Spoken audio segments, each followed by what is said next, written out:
Moralement et financièrement, je crois que vraiment c'est une très bonne chose pour lui et nous le remercions beaucoup. Dans la même nuit, Gilbert Kaji, le responsable du centre, nous a reçus chez lui pour témoigner toute sa reconnaissance au bureau exécutif de la Fédération nigérienne de football et a par ailleurs souhaité une bonne chance au MENA du Niger. Car, a-t-il poursuivi, les Lions Indomptables aussi passent souvent leur stage d'acclimatation dans ce centre. Le lendemain, c'est-à-dire le 21 janvier 2012, tirés à 4 épingles, les joueurs prennent la direction de l'aéroport international de Douala.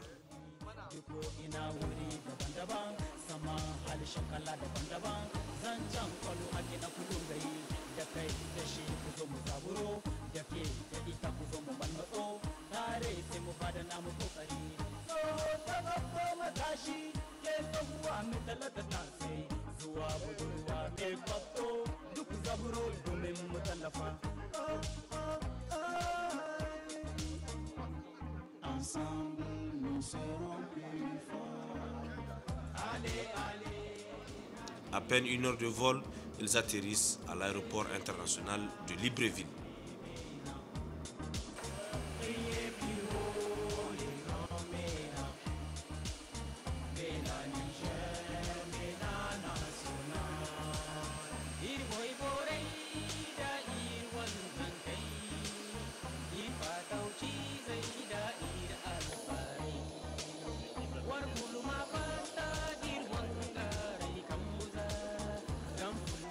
À la sortie, c'est un accueil de grand jour, de fête, un accueil digne d'une Coupe d'Afrique des Nations qui attendait le MENA du Niger.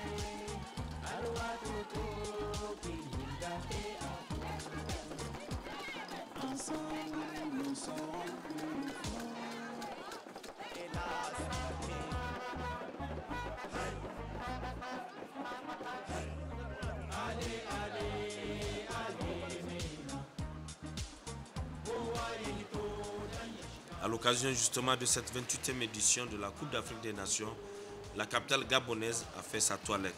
On peut aisément comprendre que l'Afrique est en fête et parmi les participants à cette fête, le Niger. Un grand privilège. Le Niger, un pays sahélien qui se reconnaît à travers son drapeau composé de 3 bandes orange, blanche et verte avec un disque orange au centre. Une fierté nationale. Aussitôt arrivé à l'hôtel situé à quelques 300 voire 400 mètres du stade de l'amitié sino-gabonaise, le site retenu pour le match d'ouverture du match Gabon-Niger, le MENA prend la direction de leur terrain d'entraînement sur haute sécurité. Avant le jour J, c'est-à-dire le 23 janvier, le MENA sera face aux Panthères gabonaises. Une rencontre qui ne sera pas du tout facile pour le Niger, au vu de plusieurs paramètres, dont entre autres le pays co-organisateur, le public et la pression. Mais avant d'en arriver, la concentration se poursuit dans le camp du MENA.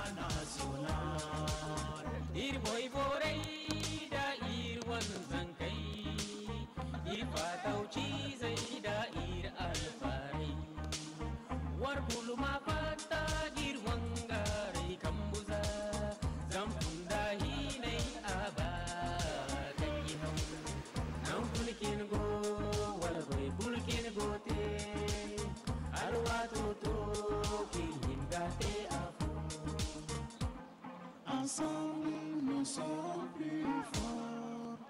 Pour lesquels ils sont éligibles.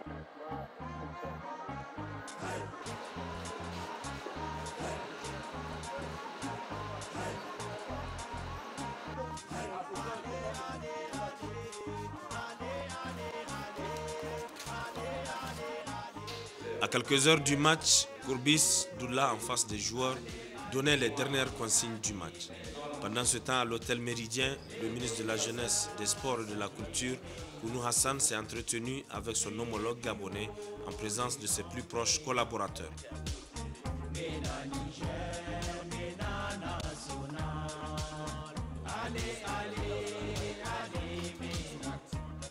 Que le match de cet après-midi soit une grande fête de la jeunesse africaine, qu'il se déroule dans un esprit de fair play total, avec le souci simplement pour les deux équipes de donner du plaisir au peuple gabonais, au peuple nigérien. C'est une relation qui ne date pas d'aujourd'hui.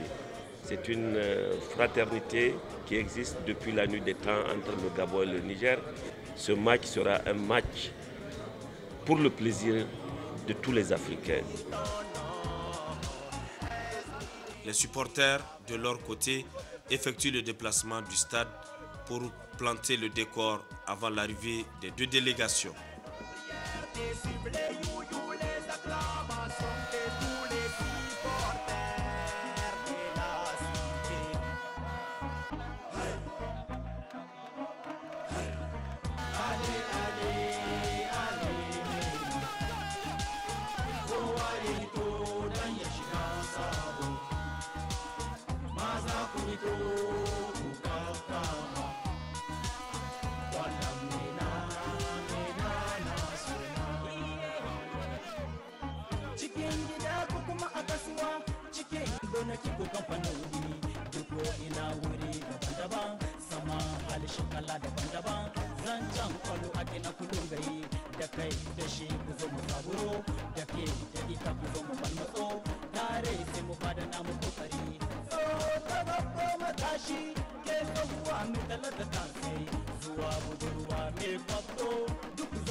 Ensemble, nous serons plus forts. Allez, allez, allez, maintenant. Levez les bras, saluez maintenant. Criez plus haut les noms maintenant. Mena Niger, Mena national. Irboy Boreida, Irwan Zankai. Ifatauchi Zaida,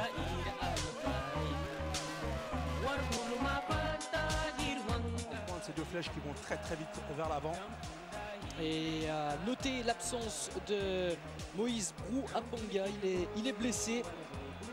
Le défenseur breton, lui qui évolue bien sûr du côté de Brest. Accompagné de monsieur Issa Yatou, le président de la Confédération africaine de football. Traditionnel poignée de main, le protocole d'avant-match dans ce stade flambant neuf de l'Amitié. 40 000 places assises, c'est la vitrine de cette Coupe d'Afrique des Nations dans le quartier à Gondjé. Match où a eu lieu d'ailleurs une rencontre amicale contre le Brésil, le Gabon qui s'est incliné 2-0. Et ensuite il y a eu une inauguration officielle quelques temps après cette rencontre. Exactement, il y a eu quelques petits couacs, les lumières se sont éteintes juste avant le match, ce qui n'a pas empêché de donner une belle rencontre. Un très bon Brésil en construction qui a dominé cette équipe gabonaise qui est aussi à développer du beau jeu. Ce n'est pas lui le véritable sélectionneur. Le sélectionneur, c'est Arona Doula qui a été élu meilleur entraîneur du foot africain. Mais Roland Courbis, il est là pour faire parler sa science du foot. Ah, exactement, un homme qu'il faut, quoi qu'il arrive, écouter que dans le monde, qui a vraiment beaucoup de choses à dire et surtout apporter au football africain. On a vu également la poignée de main entre les deux capitaines, Didier Oviar et Ranjaden Marwa, des Guinéens et Kenyans. Et unis et solidaires avant le début de cette rencontre, les Gabonais. Il ne faut pas louper ce début de compétition. C'est la 28e édition de la Coupe d'Afrique des Nations. Mais c'est surtout la CAN du Gabon à domicile. Ils veulent faire quelque chose, les Gabonais, les Panthères comme on les surnomme. Exactement, on attend beaucoup, le public est derrière eux. Peu d'équipes ont perdu le premier match. L'Espagne avait remporté la coupe parce qu'ils ont perdu le premier match. J'espère que les Gabonais ne vont pas faire pareil aujourd'hui. Enfin, s'ils font pareil, j'espère qu'ils remporteront la CAN à leur niveau. On attend beaucoup d'eux. Il faut que Pierrick Aubameyang et Eric Moulungi fassent trembler les filets. Gabon-Niger, le coup d'envoi qui est donné par l'arbitre de cette rencontre, monsieur Eddy Mayek. Premier match du groupe C. Énorme affiche et surtout tout un peuple derrière une équipe, le Gabon. Par Moubamba. Je m'attendais à un soutien du public un peu plus poussé. J'ai l'impression dès qu'ils arrivent dans les 20 mètres, on entend le public se réveiller. Et là, peut-être à cause de cette piste d'athlétisme, il y a moins d'engouement, on va dire, il y a moins de bruit. Les supporters qui sont assez éloignés du terrain, effectivement.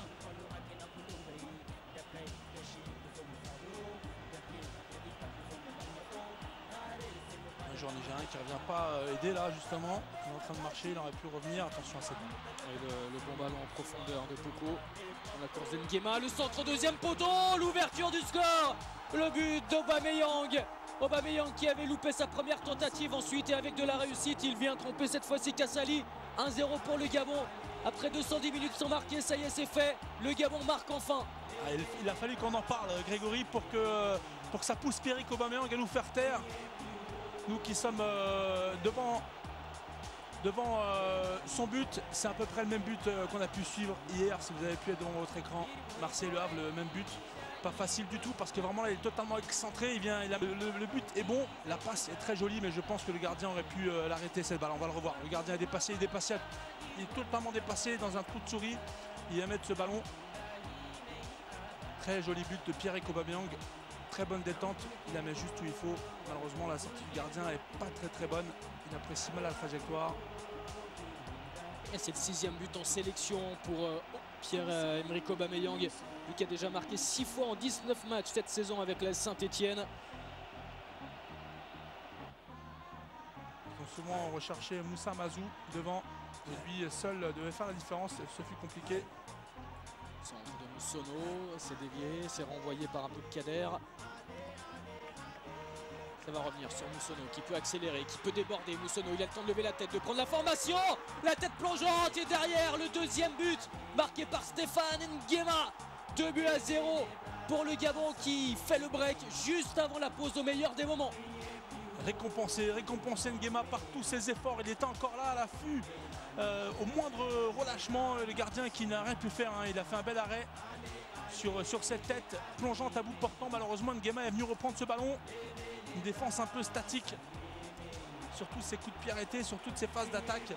Exactement, et on a vu la femme du président aussi contente que lui, que cette équipe. On va revoir encore Chikoto qui il est pas sur son homme. C'est lui qui passe devant. Et là encore un tacle, c'est Moulungi mais il joue le ballon. On va revoir Chikoto qui est en retard sur cette tête piquée. Voilà, il est encore en retard, le gardien qui fait un très bel arrêt pourtant. Malheureusement, Nguema qui suit derrière. Et le 2e but, le break est fait. Ça risque d'être compliqué maintenant.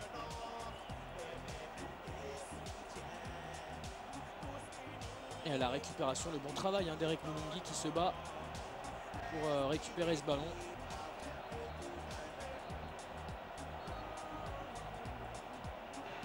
Le Gabon qui fait le travail dans cette première période, dans 5 Coupes d'Afrique des Nations. Exactement, on attendait le Gabon. Après une non-course, avoir la lucidité de mettre ce petit ballon piqué pour aller chercher, certes, allez, un changement. Moutari. Moutari qui remplace Talatou. Les 3 changements ont été effectués. Hein. Plus le droit à l'erreur, plus le droit à la blessure. Côté nigérien, on prend des risques.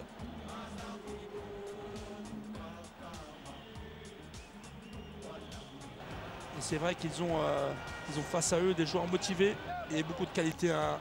Madinda, Nguema, Eric Moulungi, Pierre-Emerick Aubameyang qui ont fait leur match aujourd'hui. Oh, attention à ce tacle musclé sur Boubacar qui reste au sol. Edmond Mouelé, est-ce qu'il va prendre un carton jaune? J'ai l'impression. Aspan. Il ternisse un peu cela, on va revoir. C'est vrai qu'il touche le ballon.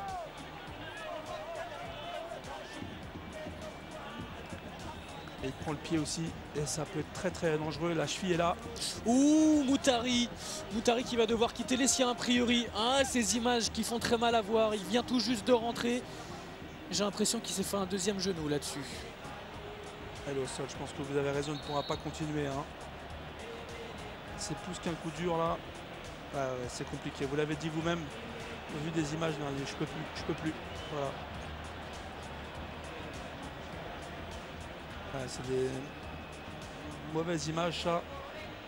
Cette fille qui tourne comme ça, il dit non, je peux plus continuer, je peux plus marcher, je peux plus m'appuyer dessus. Voilà. Affreux cette image. Ouais, il se fait porter par ses coéquipiers. Porté par Lassina. Voilà. Et Maazou. Et du coup, cette formation nigérienne va devoir évoluer sans Amadou Moutari qui venait de faire son entrée. C'est pas ici qu'on voit suffisamment, c'est sur ce plan-là. Sur ce plan-là, vous allez voir, serrer les dents. Ça fait très mal. Ça fait très mal. Fort heureusement, ce garçon est doté d'un mental de fer et a positivé ce qui lui est arrivé. Seulement, le Niger a perdu l'une des pièces maîtresses dans cette compétition, mais le peuple nigérien est de cœur avec lui. Le lendemain, le président de la Fédération nigérienne de football a rencontré les journalistes sportifs qui ont effectué le déplacement de Libreville.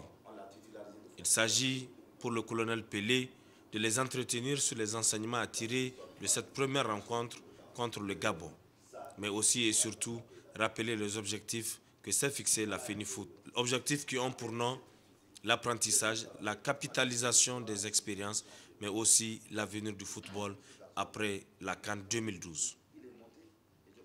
Sur les sites d'entraînement, le colonel Pelé et le ministre Kounou Hassan se sont prononcés sur le résultat de ce premier match Gabon-Niger. Nous avons eu une défaite, mais cette défaite, jusque-là, ça nous est resté à travers la gorge.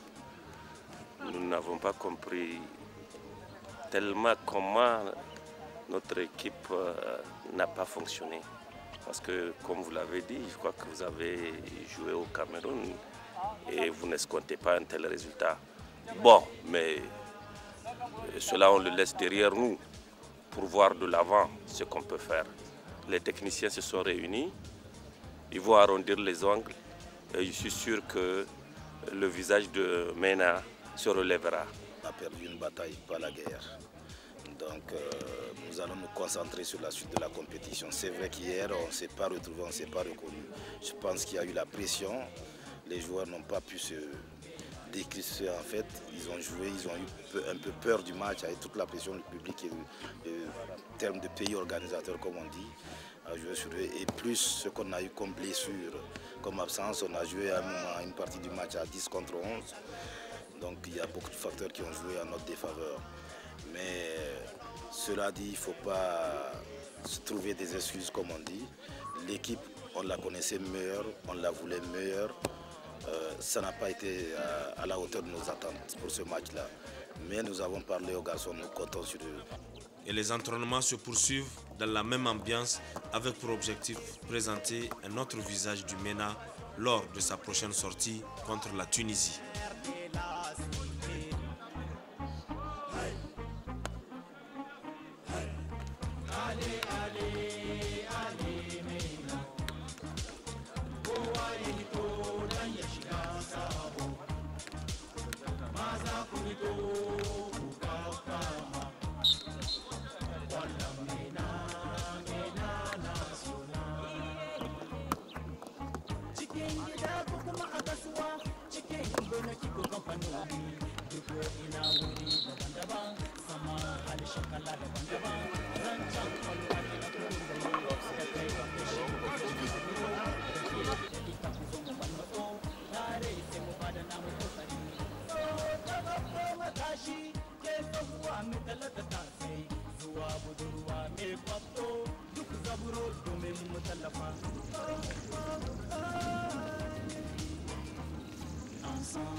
Le 27 janvier, les inconditionnels, les infatigables, toujours aux côtés de leurs joueurs.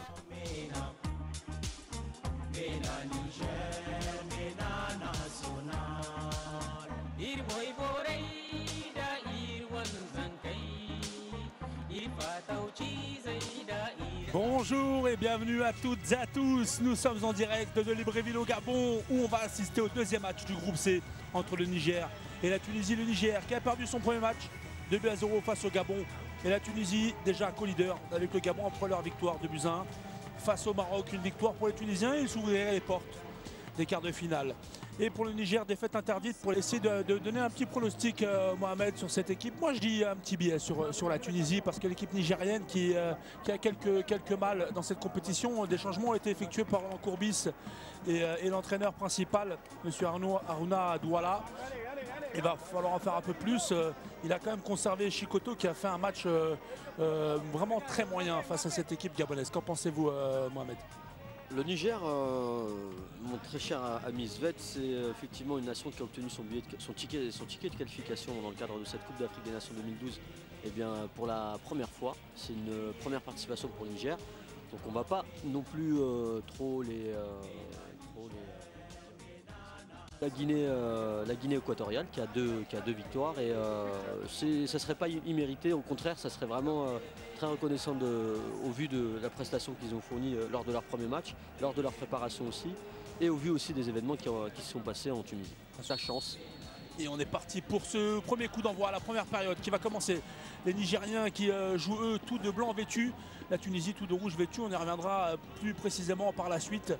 Au niveau de la composition des équipes, un 4-4-2 côté tunisien, un 4-3-3 on va dire un peu plus offensif côté nigérien. Et il a de l'espace, il repasse dans l'axe, malheureusement c'est un peu embouteillé. La solution c'était à droite, c'était sur le côté Svet. Exactement, c'est bien joué ce petit contre là, et Moussa Mazou qui va se présenter seul, malheureusement le contrôle un peu trop emmené de Moussa Mazou. Qu'en pensez-vous Mohamed là, voilà, sur cette action le contrôle est effectivement un petit peu trop poussé, alors peut-être voilà, il l'a pris de la... Dans tous les cas, ils sont absents et ça se ressent. Celui qui a récupéré la percussion, il rentre encore dans l'axe. Et ce petit plat du pied de Sakni, l'ouverture du score. Youssef Sakni, encore une fois, très fort techniquement. Mohamed, je vous laisse la suite. Ouais, Sakni qui arrive dans la surface des 18 mètres. Ça ressemble un petit peu à l'action et la physionomie du match qu'on a vu lorsqu'ils ont remporté effectivement leur dernier match. Et là, les Tunisiens face aux Marocains avaient fait un peu le même style d'action. En tout cas, Sakni, il avait réussi à effacer un joueur, 2 joueurs, 3 joueurs. Là, il a réussi à en effacer un. Le deuxième qui effectivement qui est à l'appel et le gardien, ça fait un troisième joueur. Et le petit plat du pied. Sakni, on va en entendre parler sûrement prochainement. Exactement, il fait le bonheur du club africain, c'est pas pour rien. On revoit la roulette là, une petite roulette, hop comme ça, et pas de force derrière, pas de force, juste le plat du pied qu'il faut, qui va bien. Et l'ouverture du score pour les Tunisiens. Le Niger, vraiment, ils payent cash leurs erreurs défensives. Dans les 10 premières minutes, et il faudra faire très attention, être vigilant à sa patte gauche. Exactement, attention avec ce pressing là des Nigériens. Il a du mal, peut-être l'égalisation. L'égalisation nigérienne contre le cours du jeu, on peut dire ça comme ça. Hein. Le gardien qui se laisse pêcher un peu par le rebond, il se fait un peu avoir. Malheureusement, ce ballon qui lui revient dans le dos, il essaie de repousser cette balle qui arrive sur la tête d'un joueur qui n'a plus qu'à propulser le ballon dans les filets qui sont vides. Mohamed. On en avait parlé, Svet, j'en ai le sourire et ça me fait vraiment plaisir parce que voilà, ça montre, voilà, faut montrer aussi que faut pas jouer trop.